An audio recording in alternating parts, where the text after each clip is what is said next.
Nemanja, kvalifikacije su prošle uspešno, stigli ste do baraža, ovo je novo generacijsko breme, može se reći, posle ovog svetskog prvenstva na Novom Zelandu. Da li osjećate pritisak? Pa sigurno da je ovo najbitnija utakmica onda zajedno tokom našim karijerama. Što se tiče fudbala, da smo svi igrali u mladim kategorijama, sad nekako se mlada reprezentacija je korak pred seniorsku. Mislim da ovdje treba pokažemo zrelost. Što se tiče ne osjećam pritisak, ali samo osjećamo veliku želju da dokažemo narodu da vredimo i da rezultatno smo izločeni. Šta je potrebno da ostvarite na terenu protiv Norveške?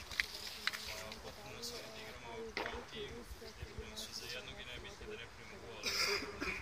I mislim da ako budemo igrali kao ekipa da nećemo imati. Da li je veliki nedostatak za Srbiju ukoliko Marko Grujić ne bude bio u timu? Sigurno je nedostatak kako je bio Marko Grujić, Miloš Veljković, mnogo znače, ali ako ne budemo mogli da igramo kao veliki kvalitetni igrači koji mogu igrati, mislim da će dati svoj maksimum da nas sve tako razvijemo. Činjenica da prvi meč igrate u Beogradu, onda posle revanš u Norveškoj. Kako?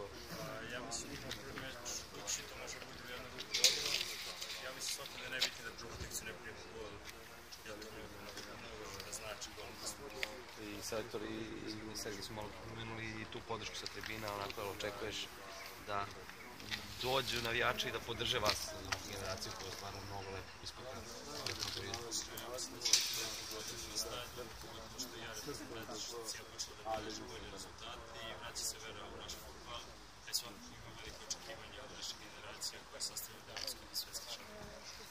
Hvala.